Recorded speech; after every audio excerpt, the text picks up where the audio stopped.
Dhaka stock এক্সচেঞ্জকে নিয়ে আমাদের সবার মনেই কিন্তু একটা বিশাল কৌতূহল কাজ করে, তাই না? মাঝে মাঝে এর আচরণ এতটাই অদ্ভুত লাগে যে মনে হয় এর পেছনে নিশ্চয়ই অন্য কোনো গল্প আছে। তো চলুন আজ আমরা সেই ভেতরের গল্পটাই জানার চেষ্টা করব, যা হয়তো আপনার বিনিয়োগের পুরো ধারণাটাই বদলে দিতে পারে। আচ্ছা, মূল আলোচনায় যাবার আগে ছোট্ট একটা কথা বলে নিই। আমাদের এই বিশ্লেষণ যদি আপনার ভালো লাগে তাহলে প্লিজ একটা লাইক দিয়ে দিন। আপনার কি মনে হচ্ছে তা কমেন্টে জানান, আর অবশ্যই সাবস্ক্রাইব করে রাখুন। লেটেস্ট সব আপডেট পেতে আমাদের হোয়াটসঅ্যাপ গ্রুপেও জয়েন করতে পারেন। আপনাদের এই সাপোর্টটাই কিন্তু আমাদের আসল শক্তি। এই প্রশ্নটা মনে আসেনি এমন বিনিয়োগকারী বাংলাদেশে খুঁজে পাওয়াই মুশকিল, তাই না?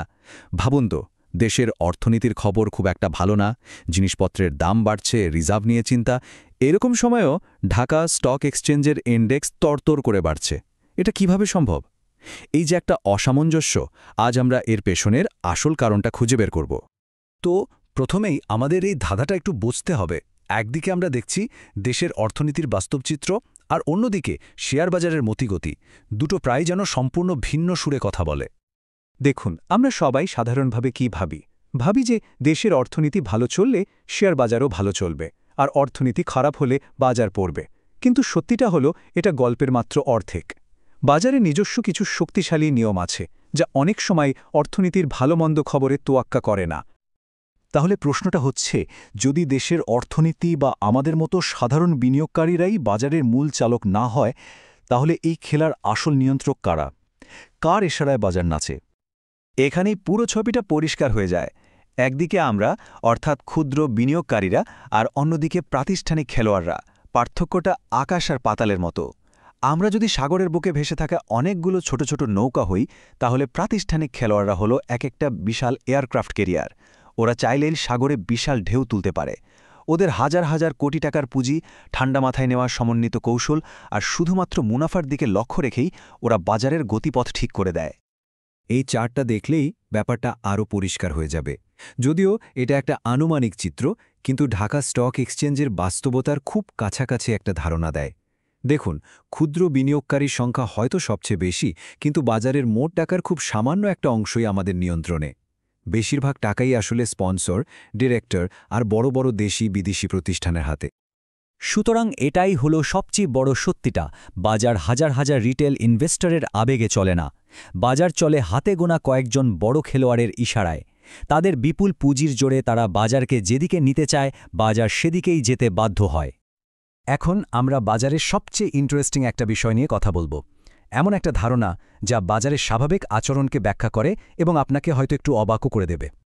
এই ধারণাটাকে আমরা বলতে পারি রিভার্স গ্র্যাভিটি বা উল্টো মাধ্যাকর্ষণ।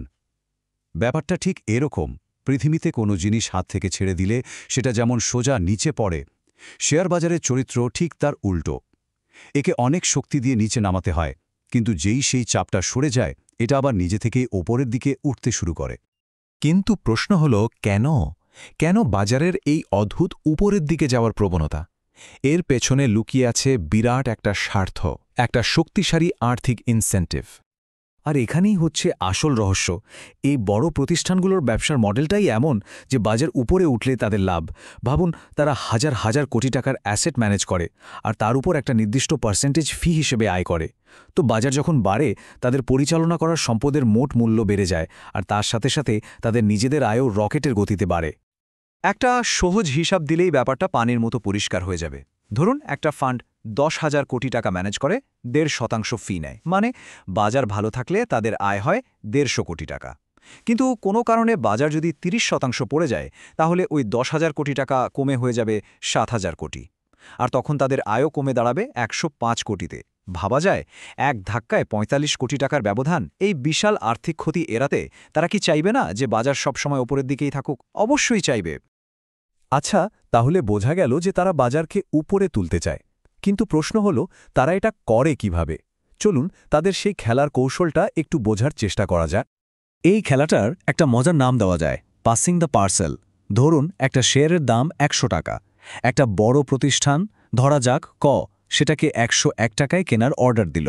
আরেকটা প্রতিষ্ঠান, ধরা যাক খ, সেই দামে বিক্রি করে দিল। ব্যাস, সাথে সাথে শেয়ারটার ফ্লোর প্রাইস হয়ে গেল 101 টাকা।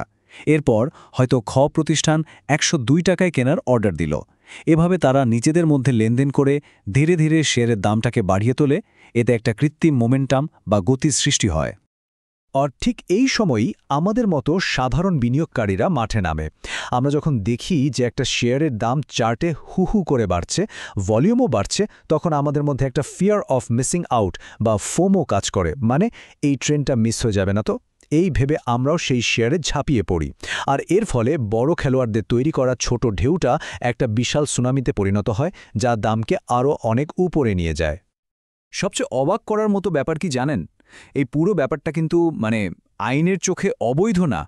আমি যদি 101 টাকার একটা জিনিস 102 টাকায় কিনতে চাই আর কেউ যদি বেচতে রাজি থাকে, তাহলে তো এখানে আইন ভাঙার কিছু নেই। তাই এটাকে সরাসরি ষড়যন্ত্র বলা যায় না, বরং এটাই হচ্ছে এই খেলার নিয়ম, এই কঠিন বাস্তবতা। বড় খেলোয়াড়রা এভাবেই খেলে। এত কিছু শোনার পর হয়তো মনে হচ্ছে, তাহলে ক্ষুদ্র বিনিয়োগকারী হিসেবে আমাদের কি কোনো আশাই নেই? হতাশ হবেন না, অবশ্যই আশা আছে। চলুন দেখি এই জ্ঞানটাকে কাজে লাগিয়ে আমরা কিভাবে আরও স্মার্ট আর কৌশলী হতে পারি। দেখুন, আজকের এই আলোচনার উদ্দেশ্য কিন্তু আপনাকে ভয় দেখানো বা বিনিয়োগ থেকে দূরে সরিয়ে দেওয়া নয়, বরং আসল উদ্দেশ্য হল আপনাকে আয়নার অপর পিঠটা দেখানো। আপনি যখন জানবেন যে মাঠের খেলাটা আসলে কিভাবে হচ্ছে, তখন আপনি নিজেই একজন ভালো খেলোয়াড় হয়ে উঠতে পারবেন। তাহলে ফাইনালি আমরা কি শিখলাম? প্রথমত, এটা বিশ্বাস রাখতে হবে যে বাজারের দীর্ঘমেয়াদী গতি কিন্তু ওপরের দিকেই, কারণ বড় খেলোয়াড়দের নিজেদের স্বার্থেই বাজারকে ওপরে রাখতে হয়। দ্বিতীয়ত, বড় ধরনের পতনে প্যানিক করে সব বিক্রি করে দেবেন না। মনে রাখবেন, যারা বাজার চালায় তারাই আবার এটাকে টেনে তুলতে বাধ্য। তৃতীয়ত, কোনো একটা শেয়ার নিয়ে হঠাৎ করে তৈরি হওয়া অস্বাভাবিক হাইপ বা প্রচারে লাফিয়ে পড়ার আগে একটু থামুন, ভাবুন এই গতিটা কি কৃত্রিমভাবে তৈরি করা হচ্ছে। আর সবশেষে অবশ্যই কোম্পানির ফান্ডামেন্টালস দেখবেন, কিন্তু তার সাথে বাজারের এই ভেতরের কৌশলগুলোও মাথায় রেখে সিদ্ধান্ত নেবেন। তো আজকের বিশ্লেষণ এখানেই শেষ করছি, কিন্তু আপনার জন্য একটা প্রশ্ন রেখে যাচ্ছি। বাজারের এই ভেতরের নিয়মগুলো জানার পর আপনি আপনার নিজের বিনিয়োগের কৌশলে কী ধরনের পরিবর্তন আনার কথা ভাবছেন? আপনার ভাবনাগুলো অবশ্যই আমাদের কমেন্ট সেকশনে জানাবেন। ধন্যবাদ।